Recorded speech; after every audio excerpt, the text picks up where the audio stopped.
Ok, listo. Por acá, como les comento siempre, pueden visitar el sitio web que tenemos con este código QR, pueden leerlo y acceden a todo el material que tenemos. De hecho, voy a estar actualizándolos para dejar solamente en orden todo lo que tenga que ver con el discipulado. Por acá está el grupo de WhatsApp, por si alguno no está dentro, puede unirse, ¿vale?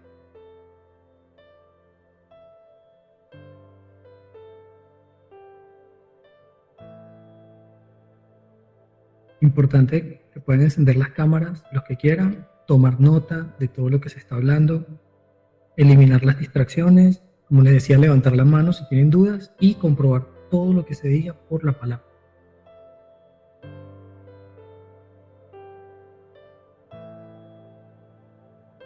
Les hago una pregunta, ¿por qué creen que es necesario estudiar la Biblia desde la perspectiva hebrea y no desde la teología griega?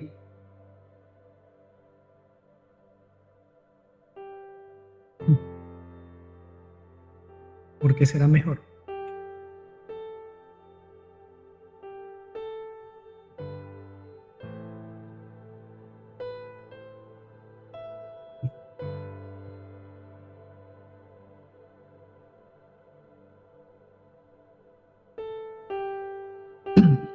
Bueno, se supone entonces que lo hebreo, ¿cierto? Es lo original. La Biblia se escribió en varios idiomas, hebreo más que todo y griego, pero cuando hablamos de escribir algo en griego, no es que se hizo desde el pensamiento pagano griego, sino que se pensó desde el hebreo, pero se usó una lengua que era muy común en esa época, como decir en este tiempo el inglés. Yo puedo escribir un libro echando un cuento acerca de Venezuela, de cómo es Venezuela, de la historia de Venezuela, de la política, de la geopolítica de Venezuela, obviamente con mi pensamiento venezolano y lo puedo después traducir a otro idioma. Pero el pensamiento siempre va a ser un pensamiento hebreo cuando hablamos de la escritura, de la Biblia. Entonces, por eso lo más importante o lo ideal sería siempre entenderlo desde una perspectiva hebrea y no desde una perspectiva griega. Ya vamos a ver más adelante por qué. Las raíces hebreas como tal no es una religión, raíces hebreas no es una nueva denominación ahora que quiere hacerse judío, no. Las raíces hebreas es un método de estudio que nos ayuda a comprender la verdadera fe en el Mesías, pero sin dogmas de hombre, sin tradiciones, sin religiones. Cuando digo sin religiones, es que cada religión, como lo vimos la semana pasada, tiene algo, una parte de verdad y una gran parte de mentira, de errores. Entonces, la idea acá es deslastrarnos de todas las religiones, de todas las tradiciones, de todos los dogmas de hombres e irnos directamente a la palabra, sin añadirle y sin quitarle tal cual como está escrito. Las raíces hebreas en este estudio se parte desde, desde el punto que la palabra se interpreta a sí misma. Entonces, ¿cuál es el enfoque? Por ejemplo, cuando leemos algo en la escritura, primero decimos, bueno, ¿qué dijo Dios con esto? ¿Qué dijo Elohim con esto que está escrito? Yo tengo que conocer qué quiere decir él. O sea, entendemos que su voluntad siempre va a ser santificarnos. Entonces puedo partir desde ahí. Y Elohim, tengo que entender quién es Elohim o quién es Dios. Un ser eterno que no se contradice, que no peca, que es perfecto, que no va a mutar. Entonces, no es que piense una cosa hoy y piense otra mañana. No es que pensó algo en un momento y luego dijo, no, no, mejor no, vamos a cambiarlo. No. Tengo que entender primero quién es Dios para poder comprender la escritura. Tengo que entender qué significó ese escrito para su pueblo. Eso es importante porque me ubica en el contexto. Cuando no entendemos el contexto, cada quien interpreta lo que quiere, lo que entiende según su propio contexto. Yo tengo un contexto, un colombiano tiene un contexto, un chino tiene otro contexto, un argentino tiene otro contexto y cada quien interpreta, por eso se dan las malas interpretaciones, porque cada quien interpreta según su entorno. Pero para no caer en errores de interpretación, yo tengo que entender el entorno de los personajes de la Biblia para ubicarme en el contexto correcto y no tener malas interpretaciones. Otro punto importante, ¿cómo puedo aplicarlo a mi vida? Lo que yo vaya leyendo, ¿cómo aplico ese conocimiento, esa revelación, ese entendimiento a mi vida? Debo entenderlo. Aquí es donde entra la ayuda, la guía del Espíritu Santo. Tengo la palabra, tengo lo que dijo Elohim por su boca, tengo lo que significó para el pueblo, pero ahora tengo la interpretación y la ayuda del Espíritu Santo para yo aplicarlo a mi vida. Adicional, es algo que es muy bueno del estudio de raíces hebreas, es que te pregunta si hay alguna evidencia histórica de lo que te está hablando. Eso nos va a ayudar muchísimo. ¿Por qué? Porque cualquiera dice cualquier cosa, el papel lo aguanta todo, pero cuando tenemos evidencia histórica, la cosa cambia. ¿Cuál es la diferencia de la teología? Bueno, vamos a ver cuál es la definición de la teología. Teología viene del griego theos, de Dios o deidad. Estamos hablando del griego, ya vamos a pasarnos el chip, quitamos todo el tema bíblico y nos vamos a una civilización completamente pagana, politeísta, ¿sí? Metida en cualquier cantidad de interpretación errada de las escrituras, de su paganismo, de sus dioses del Olimpo, ¿sí? Entonces, desde la teología griega se entiende, se habla y se entiende que es la disciplina que estudia Dios. Fíjense, Dios se revela al hombre y el hombre puede estudiar solamente lo que Dios ha revelado. Tú no puedes ir y estudiar lo que Dios no ha revelado de él mismo. La teología estudia eso que Dios ya ha revelado, pero tenemos un detalle muy complicado. Se fundamenta no solo en la Biblia. Esa definición la pueden buscar, está en internet. Se fundamenta en la tradición, en este caso, ¿de dónde nace la teología? De estas culturas greco-romanas, y se fundamenta en esas tradiciones de los hombres y en los dogmas religiosos. Es un dogma religioso que un día un papa dijo: María ascendió al cielo, viva, punto. Y todo el mundo dentro de la religión debe creer ese edicto papal de que María ascendió al cielo. Eso fue como en el 1400, si mal, puedo estar equivocado. Pero entonces imagínense, toda una evidencia histórica, bíblica, de algo que ocurrió, llega un momento una persona con autoridad terrenal y dice: a mí me da la gana de cambiar, y lo cambió. Ya. Tenemos que creer lo que dice esa persona. Esos son los dogmas. Tú no puedes refutar un dogma porque te sacan de esa secta. Cuando una secta o una religión establece un dogma, nadie lo puede contradecir, sino simplemente te hace a un lado. Entonces, ¿qué hace la teología? Estudia a Dios, Teos, a Deus. Puede contradecirse porque solamente evalúa posturas, sí. La teología, tú le preguntas, teología, ¿cuándo viene Cristo? Y la teología no te responde cuándo viene Cristo. Y podemos decir, bueno, es que nadie sabe el día ni la hora. Sí, pero justamente con esa frase, que es un hebraísmo, nosotros nos podemos ubicar en un contexto y comprender más o menos en qué época del año puede venir el Mesías. No voy a saber la fecha ni la hora, pero puedo tener una idea. Entonces, ¿qué te dice la teología? La teología te dice lo contrario. La teología te dice: hay tres posturas. Una es que viene antes de la tribulación, otra es que viene durante y otra es que viene después. Las tres posturas se contradicen. Pero, aún así, la teología no está llamada, o no puede, de hecho no puede, trata pero no puede realmente darnos esta respuesta. ¿Por qué? Porque no tiene forma de hacerlo. No conoce el contexto, no conoce los hebraísmos, no conoce de las fiestas del Eterno, no conoce muchas cosas y no nos pueden dar una respuesta. Entonces comienza la teología a suponer cosas. ¿Por qué la teología supone cosas en vez de unificar lo que dice la Biblia? Porque Dios no se contradice. Porque la teología no examina las raíces hebreas de la Escritura. Ahí tenemos un problema muy grande.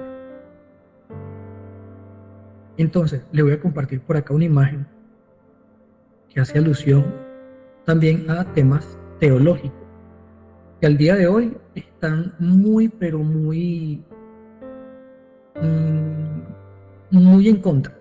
Es algo que se contradice completamente. Calvinismo y arminianismo. Estas son dos posturas teológicas. Una dice que somos predestinados y que somos salvos una vez que tú aceptas al Señor en tu corazón, que está mal planteado de hecho, ya tú eres salvo. Que más nunca te vas a perder, no importa lo que hagas, así pisotees la sangre de Cristo y escupas en el sacrificio de Dios, tú nunca te vas a perder. ¿Sí? La otra postura dice que no fuiste predestinado, pero bíblicamente hay versículos que dicen que somos predestinados. Entonces, son dos posturas que no consiguen conciliar, porque cada una ve la verdad de manera distinta. ¿Por qué? Por errores de interpretación, por errores de traducción, porque el que planteó la postura se consideró un sabio de la época y nadie lo pudo contradecir. Entonces quedaron las dos posturas muy aparte, aún siendo de la misma Biblia y muchas veces usando los mismos versículos. Entonces vemos que lo manejan como está aquí en pantalla. Vemos el calvinismo, en este caso, como un cuadrado, y el arminianismo como un círculo. Cada quien interpreta lo que logra ver, pero no se centran en la verdad. Ese es el gran problema. Por eso es que es necesario quitarnos cualquier dogma que tengamos en nuestra mente, cualquier creencia que haya sido arraigada en nosotros y buscar simplemente lo que dice la Escritura en su contexto. Si tenemos históricamente alguna evidencia, mejor, porque va a reforzar la verdad bíblica. Entonces, ¿en qué más se basa la teología? En los pensamientos de los padres de la iglesia. Hay algo que la iglesia católica maneja que se llama la patrística. Es esto que está acá, los padres de la iglesia. ¿Qué es la patrística? Lo tienen muy presente. Son los griegos, estos personajes griegos, filósofos griegos, que comenzaron a sentar las bases de una nueva religión. Jesús no vino a traer ninguna religión. Jesús vino a mostrarnos el camino al Padre, el camino es Él. Pero por un montón de cosas que son las que vamos a ver aquí, termina creándose una nueva religión por temas de poder. La religión era el poder en la Roma, estaba ya cayendo y se estaba levantando el poder religioso. Entonces Roma dijo, no necesito solamente el poder político, necesito el poder religioso para mantenerme. Y luego de eso comienzan los padres de la iglesia. Imagínense personas extranjeras a tu país tratando de explicar la historia de tu país. En un mundo donde no había internet, donde había muy pocos libros, donde no todo el mundo sabía leer. O sea, se hace un desastre, porque los padres de la iglesia comienzan a interpretar lo que ellos leen de los escritos hebreos, lo comienzan a interpretar en su pensamiento griego, como ellos se relacionaban con sus deidades. Ahí viene el problema. ¿Quién tenemos como padres de la iglesia? A San Agustín de Hipona. ¿Qué terminó diciendo San Agustín? No, para entrar al cielo tenemos que ser pobres y miserables. Cuando la pobreza que habla la Escritura es ser pobres de espíritu, es reconocer nuestra condición espiritual. Entonces, eso es uno de los miles de errores que trajo esta patrística. Se basa también en quién, la teología, en la filosofía humana. ¿Por qué? Bueno, la primera vez que se hace mención al término teología es en el libro del banquete del mismo Platón. Imagínense, si de ahí viene el término, ¿de dónde viene todo lo demás? Del mismo paganismo griego. Filósofos griegos paganos que recién salían de adorar a Diana en una orgía y venían a decir qué significaba la escritura. Es complicado. Da importancia a la tradición de los hombres, ya lo vimos porque está aquí arriba. Su estudio se basa en la tradición y da importancia a los dogmas religiosos. Entonces, pregunta para todos. ¿Qué prefieren? ¿Estudiar teología o estudiar raíces hebreas? Raíces hebreas. Y hoy está muy de moda la teología. Cursos de teología, seminarios de teología. Si tú llegas a una iglesia y dices que eres teólogo, ponen alfombra roja. Si tú dices el Paracletos, en vez de decir Espíritu Santo, tú dices que el Paracletos me dijo, suenas como un sabio. ¡Wow! Dijo, sabe griego, dijo el Paracletos. Pero si tú dices el Ruach HaKadosh me dijo, entonces, no, es un judaizante. Este quiere que yo sea judío. Porque tenemos un antisemitismo marcado en la cabeza. Antisemitismo, todo lo que huela a judío, entre comillas, lo apartamos. Pero haciendo eso nos fuimos al otro extremo. Caímos en la teología.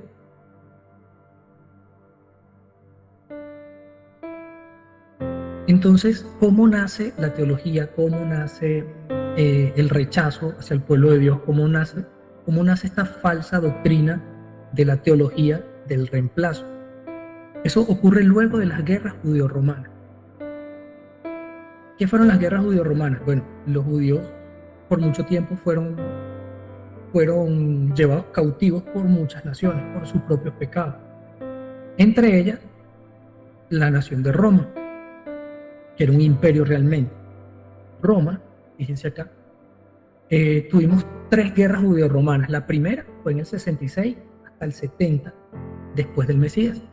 Terminó con la destrucción del segundo templo de Jerusalén. Acá vemos imágenes al fondo alusivas a la destrucción del segundo templo. Ahí se llevan la menorá, mataron sacerdotes, un desastre. Luego se comienza otra guerra judío-romana en el 144 hasta el 117 después de la era mesiánica. Es una rebelión masiva de la diáspora. ¿Qué es la diáspora?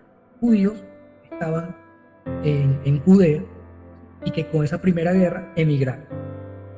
Se llama la diáspora, los que salieron. Entonces esa gente de la diáspora vino y comenzaron a irse contra el imperio. Y el imperio justamente, el imperio romano los trató como unos rebeldes y empezó la persecución. Se armó la segunda guerra, más adelante la vamos a ver. Y la tercera termina con la aniquilación de toda Judea. Háganse cuenta, todo lo que vemos en el relato bíblico por donde caminó Jesús, la mayor parte cerca de donde estaba el templo, mejor dicho, todo eso fue un genocidio. Entonces Jerusalén fue renombrada Aelia Capitolina y Judea fue nombrada como Palestina, como Filistea. Se le cambió el nombre. ¿Por qué se le llamó Filistea? Porque los primeros o los enemigos eternos de los judíos o del pueblo de Dios han sido los filisteos, siempre. Entonces es como una estrategia militar para desmoralizar al bando que ha perdido. Lo tratan de quitarle su identidad. Y entonces, ¿qué hacen? Bueno, ya no te llamarás Judea, que viene de la palabra alabanza, ahora te vas a llamar Filistea, como tus enemigos. Entonces ese nombre llegó a ser Palestina, es lo que hoy conocemos como Palestina. Consecuencias, un colapso demográfico, cerca de 2 millones de los 5 millones de judíos del imperio murieron. Y el judaísmo se vuelve políticamente tóxico, es decir, el judaísmo era como ya una secta, el judaísmo ya lo veían como unos rebeldes. Entonces practicar el judaísmo ya no era algo que se podía hacer abiertamente. Vamos a hablar de la primera guerra. La primera guerra comienza en el año 66, cuando Eleazar, hijo de Ananías, cesa los rezos y los sacrificios en el templo en honor al emperador romano. Es decir, que el emperador quería sacrificios y todo a su honor, y llegó Eleazar y dijo, ya no hay más. Vamos a atacar a la guarnición de Jerusalén. Entonces, todo esto porque también habían robado los tesoros del templo. Dice que Herodes Agripa II huyó y los judíos consiguieron hacer frente al legado de Siria, a la llegada del general Vespasiano en el año 67. Vespasiano fue uno de los peores generales que tuvo Judea en nombre de Roma, o sea, y fue un sanguinario. Y luego de Vespasiano, creo que peor que él fue Tito, que fue nombrado emperador en el 69. Fue el hijo de Vespasiano. El tipo se creía un dios. Actuaba como le daba la gana y él simplemente hizo desastre con los cristianos, con los creyentes, perdón. En esa época estaba preso Juan en la isla de Patmos, y eso fue una locura. O sea, la persecución y el asedio hacia los creyentes en el Mesías por parte de Tito fue horrible. Dice que él logra finalmente tomar la ciudad y arrasar con la población en el año 70. Destruyó el segundo templo, y del cual solo se mantuvo parcialmente en pie la pared occidental, conocida hoy en día como el Muro de los Lamentos. Esa era una pared del templo, o si mal no recuerdo, de la fortaleza que estaba afuera protegiendo el templo. O sea, no del templo interno, sino afuera. Fue lo único que quedó en pie. Esa es la primera guerra judeo-romana. Después de esto viene la segunda, la guerra de Quito. Comienza en el 113, debido a las medidas de Trajano contra los judíos. Comenzó a prohibir el estudio de la Torá, la observancia del Shabbat. Estamos hablando un siglo y 13 años después de la venida de Cristo. Estamos hablando de que los creyentes en el Mesías guardaban Shabbat. Creían en toda la Biblia de Génesis y Apocalipsis. Ellos no decían, no, es que esto está picado por la mitad, yo creo en esto. No, en todo. Entonces, toma medidas, ¿verdad?, para asegurarse la retaguardia mientras luchaba con el imperio de Parto. ¿Cómo termina esto? Bueno, la revuelta se produce en varios lugares por la diáspora. Están judíos regados por todos lados. Entonces, comienza en Cirene, se extiende a Alejandría, Chipre, Mesopotamia, y en el 118 fue nombrado emperador Adriano y prometió autorizar la reconstrucción del templo. O sea, estaba en ese amor-odio, ¿no? No quiero nada con los judíos, les voy a restaurar el templo. O sea, era un tema complicado, pasaron muchos años. Y luego de eso viene la tercera guerra judeo-romana, que es la rebelión de Bar Kokhba. Pregunto, ¿alguien sabe quién es Bar Kokhba? ¿Conoce o ha escuchado de Bar Kokhba?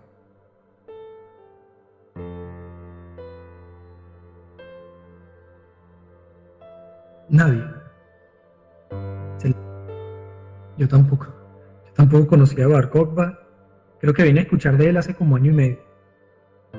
Y la verdad, me llamó la atención. Estaba escuchando un estudio y comencé a estudiar acerca de Bar Kokhba, o sea, a leer, a buscar información. Y fíjense, en el 132 estalla una rebelión, que es la rebelión de Bar Kokhba, debido a varias razones, sobre todo a los decretos dictados por Adriano. Ahora Adriano es el que está a cargo por parte de Roma de toda esa región, ¿no? Prohibían el Brit Milá. Si mal no recuerdo, el Brit Milá es lo que conocemos como el bautismo, o bueno, lo que es como si fuese el bautismo actual. También entre esos decretos prohibió esa celebración del Shabbat, las leyes de pureza en familia, y de paso pretendía levantar un templo en honor a Júpiter sobre las ruinas de Jerusalén. Es una locura. Estamos hablando del lugar santo que Dios designó para poner su presencia. Los judíos no se iban a quedar de brazos cruzados.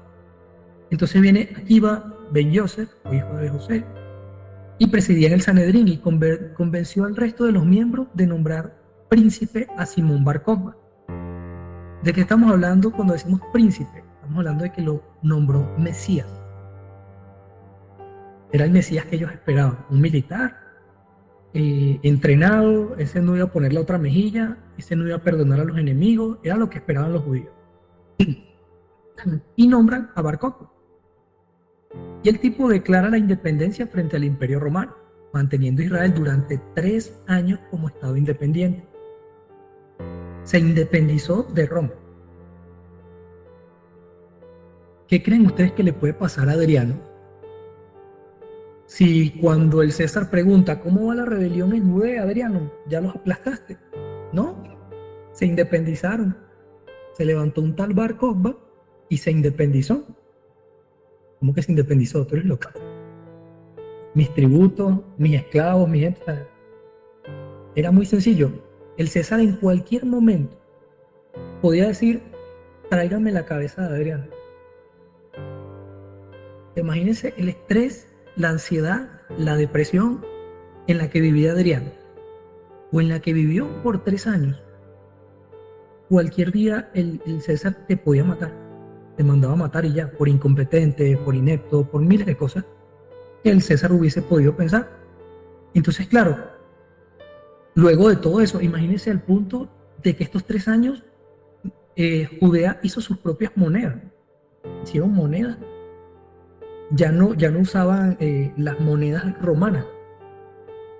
Entonces, ¿qué pasa? Los romanos enviaron 9 legiones para conquistar Israel. A grandes problemas, grandes soluciones, adoptando una estrategia de tierra quemada. Según Dion Casio, murieron 580.000 personas y se arrasaron 50 pueblos fortificados y 985 aldeas.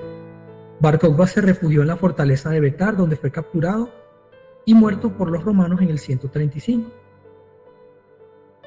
Vamos por la tercera guerra.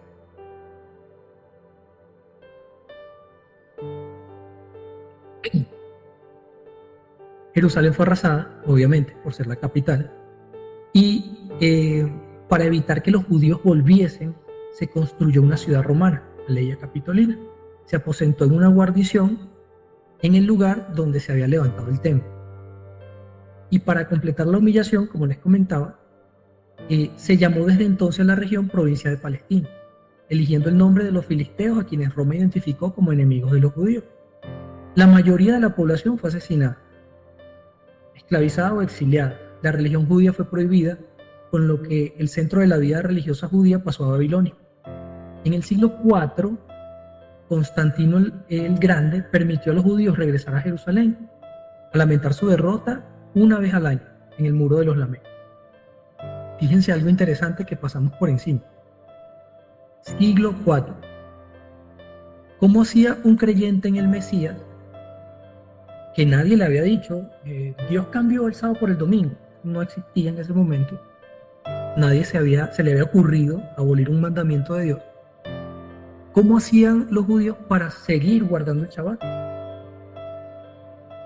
Sencillo, tú lo guardabas, pero si te conseguían guardándolo, te mataban. ¿Cómo hacía ni siquiera un judío, porque no tenías que ser ni siquiera de la tribu de Judá? Puede ser, por ejemplo, un venezolano. Vamos a ponerlo en contexto. Me voy para allá, digo que creo en el Mesías judío, obviamente. Al yo creer en el Mesías, tengo que creer en su palabra. El mandamiento dice que debemos guardar el Shabbat, que no podemos comer animales impuros. Entonces, un creyente de esa época, 400 años después de la venida de Cristo, dice, ¿cómo hago para que no me descubran? ¿Qué hacían los romanos? Hacían bacanales y servían cerdo. Y el que dijera que no quería cerdo lo mataban. Siglo IV.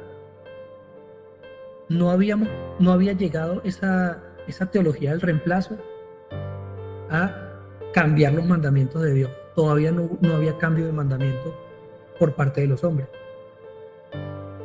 Obviamente los judíos tenían sus tradiciones, pero podías guardar la Biblia como se debe guardar, completa.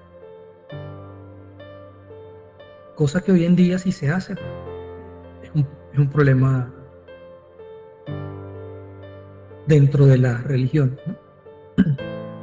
Bueno, este también como parte de la historia, Adriano se vio obligado a llamar a Severo, y este fue el que le dio la idea y le dijo, pero Adriano, tranquilo, no, es que no puedo aplastar la rebelión en 3 años, no te preocupes, vamos a traer las legiones romanas, que están en Egipto, en Siria, allá, aquí, o sea, vamos a traer todas las que sean necesarias y vamos a aplastar esta rebelión. O sea, él no venía a derrotar, como dice acá, sino a aniquilar. Severo evitó emboscadas y adoptó una estrategia de desgaste, ¿sí? Cortó suministro, eso es lo que se llama un asedio. Asedió a Herodeón, la fortaleza del cuartel general de Bar Kokhba. Erradicó las fortalezas que habían. Como les decía, voy a pasar esta rapidito porque ya tocamos el tema. El rabí Akiva nombró a Bar Kokhba Mesías. Las guerras eran subterráneas o guerras de guerrillas. Fíjense cómo estaba diseñada la ciudad. emboscada y ataques, suministros, almacenes, reunión familiar, salidas de las emboscadas. El ejército judío, aunque era numeroso, dicen algunos historiadores que tenían solamente 400.000 hombres. Y era así, ellos salían y atacaban por guarniciones. Salían como tipo guerrilla de partes subterráneas y atacaban guarniciones. Les había dicho también que habían acuñado también monedas con sus propios nombres, pero pasa algo tremendo. Cuando vienen estas legiones romanas, escriben los historiadores, por lo menos como Flavio Josefo, que los romanos seguían matando hasta que sus caballos estaban sumergidos. Flavio Josefo incluso dice que cuando los caballos pisaban por las calles de Jerusalén, todas las patas del caballo se llenaban de sangre. Eso fue una matanza. Dice acá, la caída de Betar fue seguida por una masacre de escala horrenda. La matanza, dice el Talmud, o describe dentro de la historia, relatando la historia, que fue una escena de carnicería total. Las fuerzas romanas no se dedicaron a una matanza sistemática. El destino de Bar Kokhba, su muerte está envuelta en leyendas. Algunos dicen que murió por la mordedura de una serpiente, otros dicen que por causas naturales, y otros dicen que fue ejecutado como falso mesías y su cabeza fue presentada a Adriano. ¿Qué pasa luego de esto? Quieren eliminar a Judea y a Israel del mapa. ¿Por qué? Imagínense la molestia o la rabia de un Adriano que dijo: tranquilos judíos, no se preocupen, yo les construyo el templo nuevamente. Y vienen los judíos y te comienzan a matar y a montarte una guerra por 3 años. Imagínense la rabia que podía tener Adriano internamente. ¿Qué hizo? Los voy a borrar, o sea, los voy a desarraigar. Voy a desarraigar su identidad, todo lo que hacen, todo lo que, así sea de Torá, no sea de Torá, no me importa, voy a quitar todo. Entonces cambió a Judea, le colocaron el nombre de Palestina, hicieron prohibiciones religiosas, ya lo vimos, no podías observar la Torá, no podías leer la Biblia. Ojo, importante, ¿cuál es la Biblia del primer siglo? Lo que hoy conocemos, mal llamado, como se llama, está mal llamado como Antiguo Testamento. Esa es la Biblia del primer siglo. Pablo mandaba cartas, pero de aquí a que eso se consolidó, se unificó, se pudo pasar de las comunidades mesiánicas unas entre otras, tomó mucho tiempo. La Biblia usaron los apóstoles, la Biblia que usó Jesús, el mismo Yahshua, es lo que hoy le decimos Antiguo Testamento, que no queremos leer, decimos que es antiguo, pero dice la palabra, que la propia palabra está escrita para redarguir al hombre, para transformarnos. Lo dice Pablo cuando en su mano también tenía la Torá. Muy importante, entonces no podían leer la Torá, no podían leer la Biblia, ni los rollos sagrados. De hecho, los rollos sagrados muchos fueron quemados en el monte del templo. Hubo ejecuciones y eruditos judíos, rabinos, el rabino que dijo que Bar Kokhba era el Mesías, también fue ejecutado. Y no podían entrar los judíos a Jerusalén. Entonces aquí con la dispersión también comienzan a llegar judíos a otras zonas, a otras tierras, y se comienza a formar también ese tipo de grupos, ¿no? Cada grupo fue buscando como que, bueno, ahora quién tiene la autoridad para decir, para interpretar la Torá. ¿Quién me la interpreta? Ya no tengo el templo, ya no tengo un rabino, ya somos nosotros aquí solos. Se prestó también mucho a errores de interpretación, aunque los judíos eran muy celosos con la transmisión oral del mensaje. ¿Qué otro problema se tuvo? Bueno, hubo cambios. Obviamente ya no podías guardar la Pascua. Está escrita en la palabra, que todos nosotros le llamamos fiesta judía, pero como fiesta judía no lo vas a conseguir nunca. Lo vas a conseguir como las fiestas o las santas convocatorias de Dios, que son perpetuas. Se comienza a hacer ese reemplazo. Se quitó lo que es el Pésar y se comenzó a rendir culto al sol. Por eso es que se oficializa el domingo en lugar del Shabbat. Ya el día de adoración no es el que dice Dios, vamos a cambiarlo al domingo, al Sunday, al día del sol. Ya la observancia no es lunar, no es un calendario lunar, como el padre dijo, que teníamos que hacerlo, que tenemos que estar pendiente de la luna, de los astros, de las señales para entender los tiempos. Ya no. Entonces está ese gran problema. Por eso es que no nos cuadra. Jesús dice que él estuvo 3 días, que va a estar 3 días y 3 noches. Y luego eso resucita, pero nosotros nos dicen que Jesús murió un viernes y resucitó un domingo. Eso no cuadra. Ahí no hay 3 días y 3 noches. Ahí hay 3 días y 2 noches. No podemos comprender las fiestas hebreas, las fiestas de Dios, porque no manejamos calendario lunar, aunque deberíamos conocerlo para comprender los tiempos. El Padre siempre nos ha llamado a ser entendidos en los tiempos, como la tribu de Isaacar. Fíjense que a mano derecha tenemos que se oficializa el domingo en lugar del Shabbat. Se abandona la fecha judía del 14 de Nisan, basada en el calendario lunar, y se adopta una nueva fecha calculada con el calendario solar, para que coincidiera. Entonces imagínense, dejamos la observancia del calendario lunar, dejamos las fiestas que Dios dijo que tenían que guardar su pueblo. Si tú eres su pueblo, te toca obedecer. Y es por tu bien, no es algo impuesto. Y pasamos al tema de los alimentos. El obispo Eleuterio, en el 178 después de la era mesiánica, declara que las prohibiciones alimentarias de la Torá ya no aplican. En ningún lado me muestra un versículo, no lo dijo Pablo, no lo dijo Pedro. Pedro en Hechos 15, en Hechos, murió el capítulo, no sé si era Hechos 14, dice que él tuvo la visión, ¿verdad?, de los animales impuros, y luego más abajo dice, ahora entiendo la visión. No está hablando de animales, está hablando de los gentiles. Pero el obispo Eleuterio sí hizo el cambio, ¿ya? Y nos quedamos con ese reemplazo. Nos han reemplazado todas las cosas bíblicas. El obispo Víctor I, en el 190 después de la era mesiánica, excomulga a las iglesias de Asia Menor, porque se negaban a abandonar la Pascua hebrea, la Pascua que el Señor estableció en Éxodo perpetuamente. Después de Jesús no se guarda, ¿sí? Obvio. Se guarda antes, anunciando que va a venir el Cordero perfecto, y luego se guarda después, se conmemora la fiesta como algo que celebramos que ya pasó. Entonces, todo esto es una locura porque nos ha llegado todo enredado, y así lo hemos recibido. Dios autorizó el cambio del Shabbat al domingo, ¿no?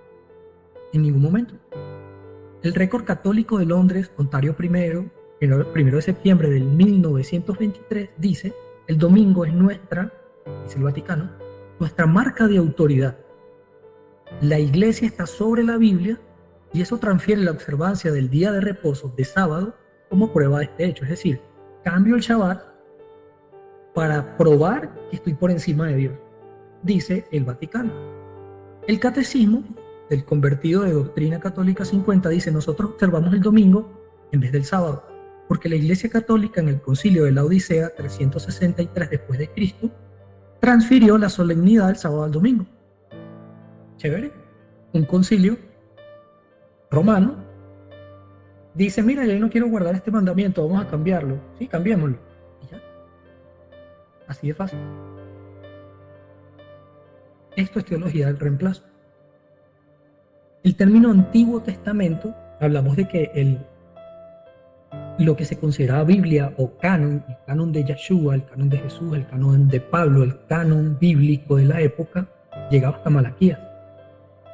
Y Pablo aún así escribe y dice: toda escritura es inspirada por Elohim y útil para redarguir al hombre. Ya lo decía el salmista David, la Torá convierte el alma. Es la palabra que salió de la boca de Dios. Y Dios no cambia, Dios no muta, Dios no tiene complicaciones mentales. Entonces este término Antiguo Testamento fue acuñado por ese Marción del Ponto, un teólogo radical que abogaba por eliminar completamente la Biblia hebrea y purgar al cristianismo de sus raíces judías. Aunque sus ideas fueron declaradas heréticas, su lenguaje de antiguo versus nuevo prevaleció.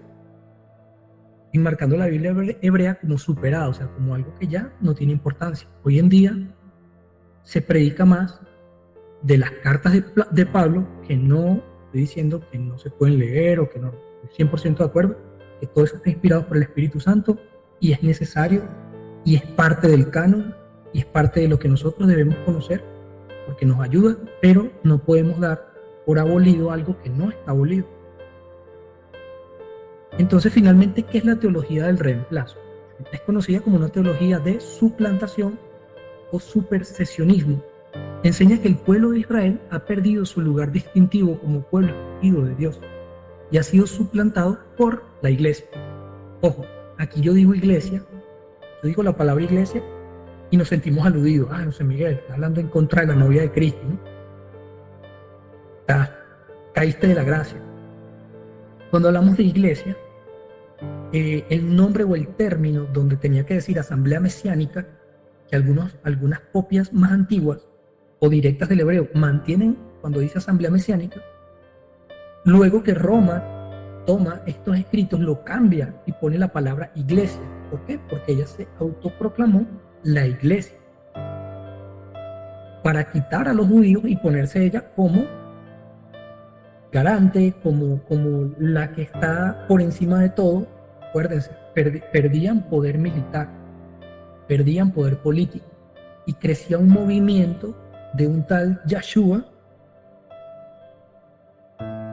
de por ahí de Judea, que el tipo decía que era el Mesías y todo el mundo comenzó a seguirlo. O sea, la mayoría de la gente estaba yendo hacia Yeshua y el poder político de Roma estaba cayendo. Entonces, ¿qué hizo Constantino? Ya soy cristiano, ya no soy César. Se quitó su túnica de César y se puso una túnica, la misma, pero dice que es cristiano. Obviamente la gente no cayó en eso. Vamos a poner un ejemplo muy sencillo. Maduro dice, oh, ya yo soy de oposición, ya yo no soy revolucionario ni soy hijo de Chávez. ¿Quién le cree? Eso fue lo que hizo Constantino. Ahora yo soy cristiano. El César de Roma, que hizo todo lo que estamos viendo, guerras, masacres, genocidios, crucificaron al Mesías, de la noche a la mañana viene y dice, ahora yo soy cristiano. ¿Y qué hizo? Para no perder su adoración pagana al Dios Sol, la disfrazó de cristiana. ¿Qué se celebra el 25 de diciembre? El solsticio de invierno, el nacimiento del Dios Sol. Bueno, vamos a decir que ese día nació Jesús. Jesús nació para las fiestas de otoño, septiembre, octubre. Eso se comprueba bíblicamente. Pero este tipo viene y hace el cambio. Y ya. Y simplemente cambió el Shabbat por el domingo. Y ya. Y comenzó a hacer toda una teología del reemplazo. Comenzaron a quitar todo lo que Dios estableció en la Biblia y el hombre comenzó a reemplazarlo. Rómulo y Remo, íconos de la cultura romana. Bueno, Pedro y Pablo. La Trinidad pagana de las religiones paganas del mundo, vamos a meterla aquí. Vamos a meter a José, a María, al niño. Entonces, es un sincretismo, es una mezcla. Y esa mezcla, como viene de Roma, la venimos arrastrando desde allá. Lutero la sigue arrastrando. ¿Y qué nos llega a nosotros cuando decimos, yo soy protestante, yo soy cristiano evangélico? Tienes la misma doctrina.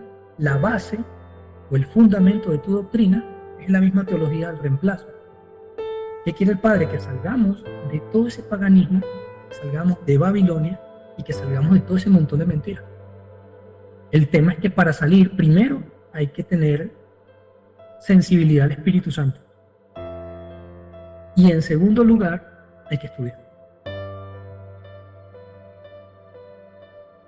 Entonces tenemos esto.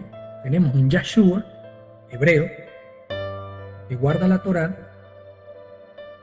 que no quebrantó nunca ni un mandamiento, que come como dice la Escritura, que guarda las fiestas que dice la Escritura, que cree aún que la Torá sigue vigente y dice no la vine a eliminar. Y tenemos a un Jesús que se nos presentó, que vino a abolir la ley, que come lo que le da la gana, no importa si dice mentira o no la Escritura. Un Jesús que incluso lo pinta como un mentiroso. Porque cuando tú dices que Jesús violó un mandamiento, es pecador. No, es que Jesús violó el Shabbat. O sea, Jesús pecó, lo que me quieren decir. ¿Entiendes? Entonces es muy diferente el Yahshua hebreo al Jesús greco-romano que nos pintó la religión. Hay que dejar algo súper claro porque venimos hablando de la ley, de la Torá. Y no quiere decir con esto que nosotros nos vamos a volver judaizantes y que vamos a creer que por guardar los mandamientos vamos a ser salvos. No. Hay que dejar algo súper, súper claro para poder seguir con el tema. Y es lo siguiente. Una cosa es la justificación del creyente. La justificación, ¿cómo se da? Por la fe. Otra cosa es la santificación. Son dos procesos diferentes. ¿Cuándo somos justificados? Es por fe. Es cuando tú te arrepientes de todo corazón y pones tu fe en el sacrificio que hizo el Mesías y en la sangre del Cordero, en la sangre del Mesías. Es lo que te justifica. Que hoy en día se llama salvación. Es por fe, no es por guardar un mandamiento, no es porque tú leas hebreo, no es porque te conectes el viernes aquí, no es nada de eso. La justificación es por la fe, o, como es más bonito decirlo, por la confianza. Todo el mundo cree que tiene fe, pero a la chiquita, quien realmente confía en Dios, ese es el que tiene fe. Y eso lo vas a demostrar con tus obras, como dice Santiago. Entonces la justificación es por fe. Hay que tenerlo claro. Dice incluso en lo que conocemos como Antiguo Testamento, dice, el justo por su fe vivirá. Eso siempre ha sido así. Abraham tuvo fe y le fue contado por justicia. Fue justificado por su fe. Abraham. La justificación por fe no es nada nuevo. Está en toda la Escritura. Por eso digo, no hay división entre antiguo y nuevo. Eso se lo colocó un hombre. Esa hojita que dice el Nuevo Testamento, si usted quiere se la puede arrancar, porque no es palabra de Dios. La santificación es por obediencia. Señor Jesús, Yahshua me justifica por mi fe, que me arrepentí, pero Él comienza a enseñarme su voluntad. Empiezo a aprender de su palabra y comienzo a caminar en su voluntad, en sus estatutos, en sus mandamientos, en sus ordenanzas. Y es allí donde comienza el proceso de santificación en el creyente. Ya yo estoy santificado porque fui apartado. ¿Sí? Pero esta santificación es el caminar diario del creyente. Cada vez que caminamos en obediencia, vamos siendo santificados. La justificación es por la fe en el Mesías, Yahshua. ¿Vale? La santificación es por obediencia. ¿A quién? A la palabra de Yahshua. Es la Biblia, la Torá. Entonces, una cosa es justificación y otra cosa es santificación.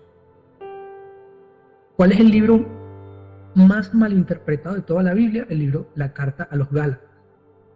Porque se confunde santificación con justificación. Pablo está hablando de la santificación y la gente cree que él está hablando de justificación. Y fíjense lo que dice Apocalipsis 14:12. Aquí está la paciencia de los santos. Los que guardan, ¿quiénes son los santos? Los santos de Dios, los apartados para Dios. Los que guardan los mandamientos de Dios, si lo vemos en una versión original, te va a decir la Torá de Elohim y la fe en Jesús o la confianza en Yahshua. Entonces no podemos soltar ninguna de las dos. Necesitamos, sí o sí, primero la confianza en Yahshua para ser justificados y luego de esa confianza en Yahshua comenzar a obedecer por amor los mandamientos. ¿Para qué? ¿Para salvación? No. Simplemente por amor. Para vivir en obediencia y en santificación, para llegar al tamaño del varón perfecto. O para acercarnos, para crecer espiritualmente. Pero yo no puedo decir que tengo fe y vivir eternamente en desobediencia, sin esforzarme nunca por ser obediente. No se puede. Y eso es lo que ha enseñado el sistema religioso actual. Dicen, ¿tiene fe? Sí, hiciste la oración de fe, sí, ya tú eres salvo. Haz lo que te dé haz lo que tú quieras. ya eres salvo. ¿A dónde están mandando a esa gente? Al mismísimo infierno. ¿Por qué? Porque no se les habla de pecado, no se les llama al arrepentimiento, no se les dice que tienen que vivir en obediencia, no se les dice que tienen que santificarse, que tienen que caminar conforme a la palabra, no se les dice nada de eso. Entonces la gente, porque hizo una oración un domingo, se cree que es salvo y anda por la vida, tilín, derechito al abismo. Pero entonces, muy importante aclarar esto para poder seguir. ¿Qué dijo Elohim por medio de sus profetas? Esto mismo. Él dijo, pondré dentro de ustedes mi espíritu. ¿En qué momento entra el espíritu en el creyente? Cuando deposita su fe en el Mesías y se arrepiente de todo corazón y se entrega como ofrenda, es cuando viene el Espíritu Santo. No es cuando haces una oración. Ahora, si tú mediante la oración humillas tu corazón y te arrepientes, sí, claro, viene el Espíritu Santo sobre la persona. Pero no es para hacer una oración de la boca para afuera. ¿Qué dijo el Señor? Pondré dentro de ustedes mi espíritu, para que se arrepientan, y haré que anden en mis estatutos, que guarden mis preceptos y los pongan por obra. O sea, primero los justifico, les doy de mi espíritu, se los regalo. Es tan caro ese regalo, que ustedes no lo pueden pagar, yo mejor se los doy. Y luego de eso comienzo a santificarlos. ¿Cómo los santifico? Cuando comiencen a andar en mis estatutos, que guarden mis preceptos y los pongan por obra. El Espíritu Santo es quien te ayuda a vivir en obediencia.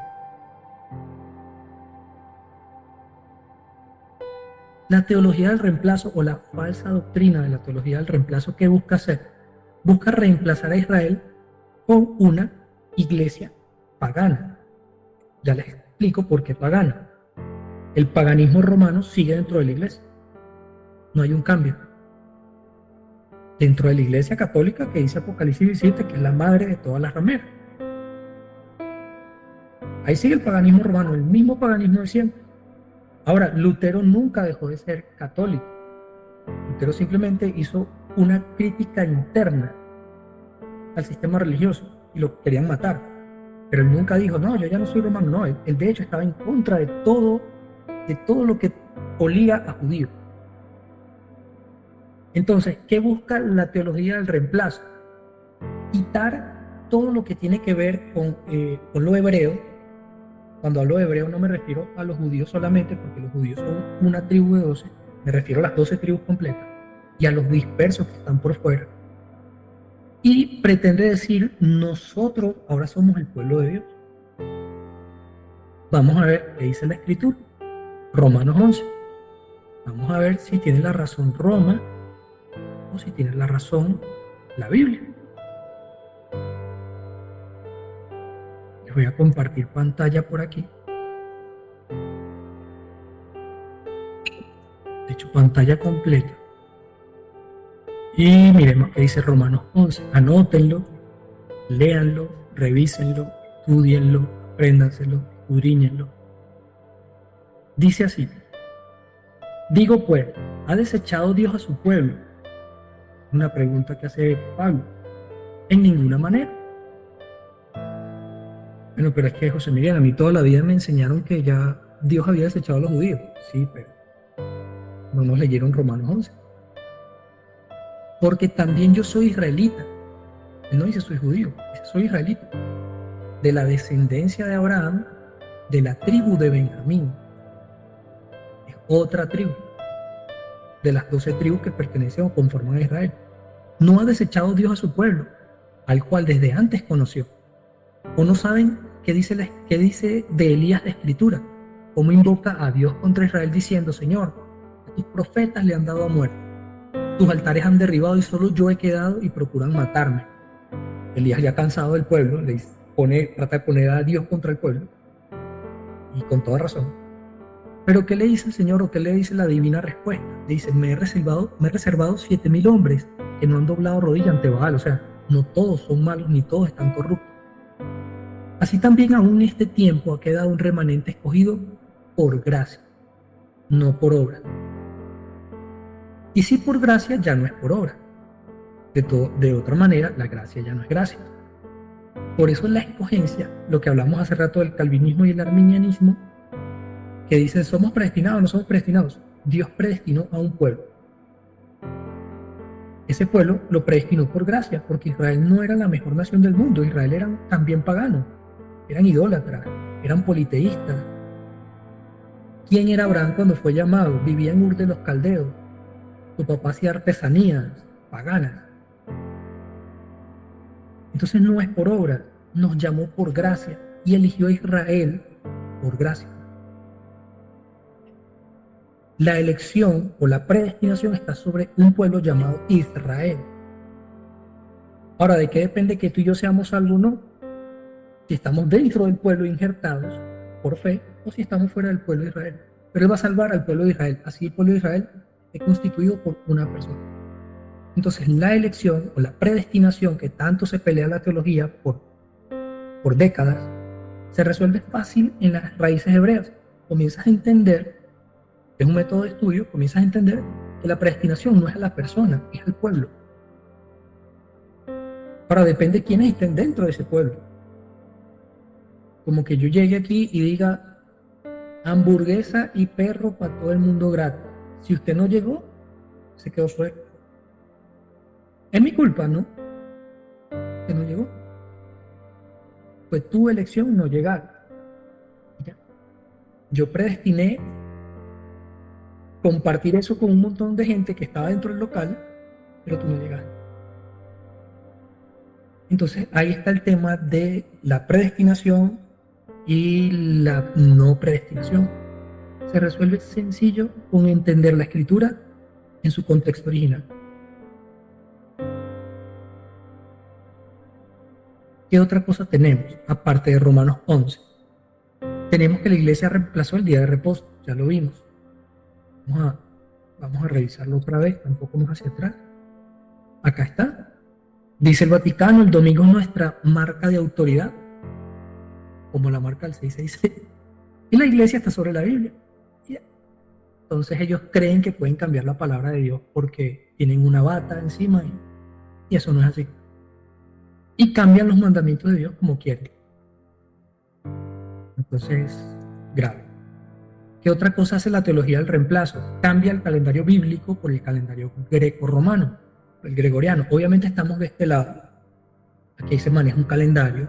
Si tú vas a trabajar, tienes que manejar ese calendario. Si tú vas a agendar una reunión, tienes que manejar ese calendario. Pero lo ideal es que bíblicamente nosotros podamos comprender cómo van los tiempos y hacia dónde se mueven los tiempos del Señor por su propio calendario. Por lo menos hoy, que ya es Shabbat, ya cayó el sol, inicia el primer día del mes. Se considera Shabbatot o Shabbat alto. ¿Por qué tenemos que conocerlo? Porque es un mandamiento. Punto 4. Reemplazó al Mesías judío por un Cristo griego, que ya lo vimos, que puede pecar y violar la Torah sin ningún problema. ¿Por qué creen ustedes? Y aquí quiero ver las cámaras prendidas, los que se puedan. ¿Por qué creen ustedes que los judíos no creen o no reciben al Mesías que le presenta la cristiandad? O sea, tú hablas con un judío y le dices, no, Cristo es el Mesías, Jesucristo es el Mesías. Ajá, sí, está bien. Te trata como el loco, ¿sabes? Entonces él dice, sí, un Mesías que vino y dijo que iba a abolir el templo, ya eso no califica para Mesías. Un Mesías que te dice que puedes comer todo lo que te dé la gana, no importa lo que esté en la Biblia, no califica para Mesías. Un Mesías que violó el Shabbat será un Mesías, o sea, un Mesías pecador. Un Mesías que contradice a su padre. Entonces obviamente el judío se te ríe en la cara. Y en cierta parte con razón, porque le está presentando un Jesús griego, no un Yahshua hebreo. Entonces, la Biblia es curioso porque la Biblia dice que ellos van a tener celos de nosotros. Pero ¿cómo van a tener celos de nosotros? ¿Cómo van a buscar al Mesías si nosotros no le estamos presentando al Mesías que es? Estamos presentando un Mesías griego que cambió la ley. O sea, lo más sagrado, lo que ni siquiera la cambió, porque Jesús muy fácil pudo haber dicho, papá, cambiemos esa ley ahí y yo no tengo que bajar a morir por nadie. Ah, sí, le pagué. Ya, no baje. Eso no lo hizo. Él prefirió morir antes de cambiarle un mandamiento a la ley. Porque su palabra, él no se va a contradecir. Mira, el día que Dios se contradiga, el universo implosiona. Nos acabamos. Entonces, decir que Jesús violó la ley es decir que es un mentiroso y que es un pecador. Entonces, ¿cómo me presentas a un Mesías que te está salvando y que violó la ley? Eso es imposible. Reemplazó las fiestas de Dios. Cuando en Levítico 23, vamos a buscarlo, dice algo completamente diferente. Que quizás desde que Roma se posicionó, se disfrazó de cristiana, el Imperio Romano nos ha hecho creer que están abolidas una cosa, pero cuando nos vamos a la Escritura dice otra cosa. Dice, habló Jehová a Moisés diciendo, habla a los hijos de Israel y diles las fiestas solemnes de Yahweh, las cuales proclamarán como santas convocaciones, serán estas. 6 días trabajará, el 7º será día de reposo, santa convocación, ningún trabajo harás, día de reposo. Cuando aquí todavía la traducción está mala, es Shabbat. Es de Jehová donde quiera que habitéis. Estas son las fiestas solemnes de... Ahí no dice de los judíos. Mis convocatorias las harán en sus tiempos. Son mis fiestas. De hecho, más adelante, él dice, estas son mis fiestas y son para estatuto perpetuo. Él comienza a explicar acá cómo van a ser las fiestas, cómo se van a guardar. Estatuto perpetuo por todas sus generaciones. Aquí habla de la fiesta de las trompetas, la fiesta que se va a celebrar cuando venga el Mesías. Todas las fiestas apuntan a Yeshua, al Mesías. Habla del día de reposo, nuevamente el día de reposo. Es tremendo porque Isaías dice que cuando estemos en la Nueva Jerusalén, estemos prácticamente en el reino, en la ciudad santa, en el templo celestial, dice que iremos de Shabbat en Shabbat a adorarle. Es tremendo. Entonces voy a buscar por acá donde dice perpetuo. Por estatuto perpetuo creo que dice. Génesis, Éxodo, Levítico.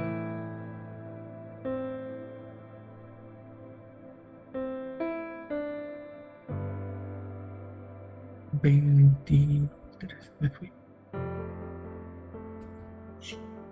Estatuto perpetuo por todas sus edades, donde quiera que habite.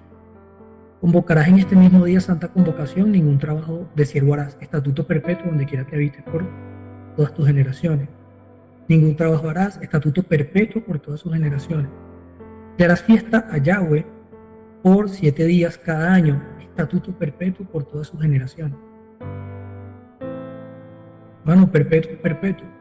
El problema es que nos dijeron que la iglesia es un pueblo aparte del pueblo judío, o el pueblo hebreo. De hecho, hasta se confunde el término judío. Romanos 11. ¿Ha desechado Dios a su pueblo? En ninguna manera. ¿Qué fue lo que sí hizo el Señor? Nos injertó. Bueno, vamos a ver qué más falta por acá. Él reemplazó la Torá por mandamientos de hombres. Sí, quitamos la Torá y pongamos un catecismo. Ya. Así es fácil, como hacen todas las religiones. Incluso los judíos. No, es que los judíos guardan Torá. No, tampoco.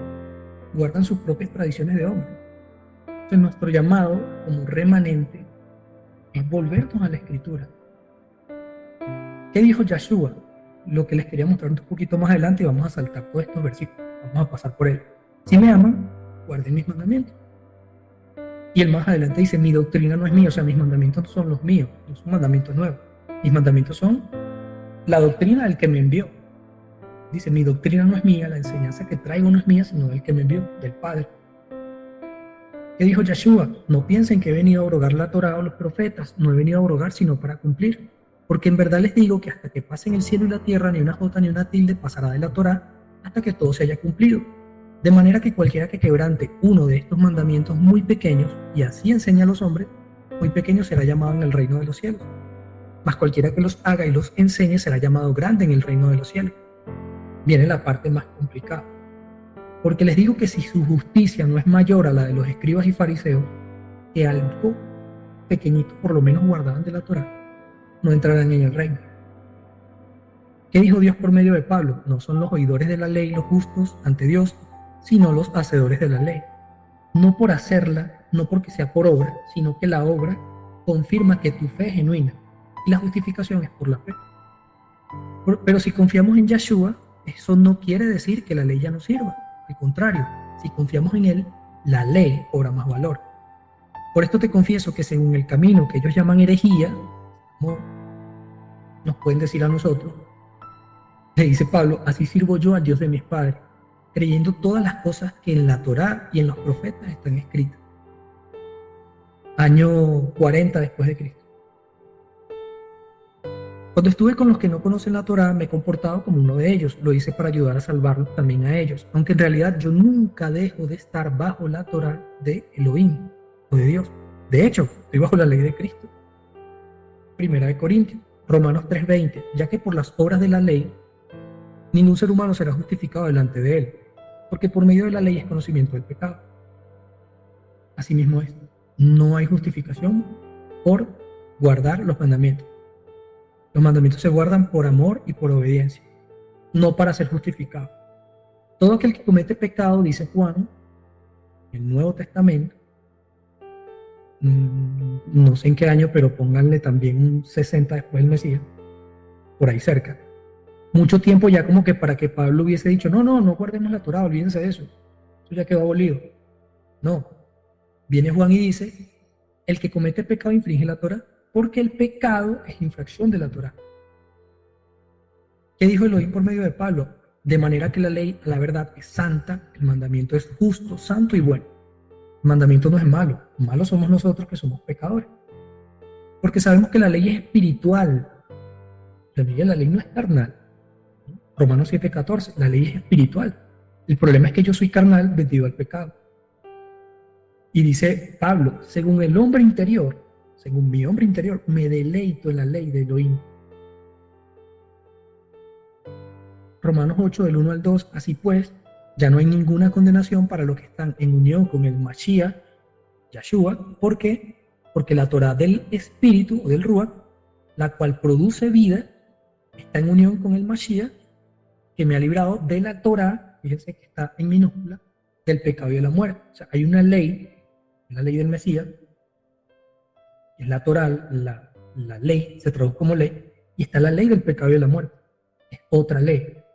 Pero el unirme al Mesías por medio de su Torá, de su ley, me hace libre del pecado y de la muerte. Pablo habla de 7 leyes en general. Cuando comenzamos a ver de qué está hablando Pablo en toda la escritura, nos está hablando de 7 leyes diferentes. La del pecado y la muerte, la ley del pecado, la ley del espíritu y vida, la ley de Elohim, la ley del Mesías. Bueno, un montón de leyes. Les pregunto, y me imagino que sí, o espero que sí. Cuéntenme qué dudas tienen. Si quieren, voy a pausar la grabación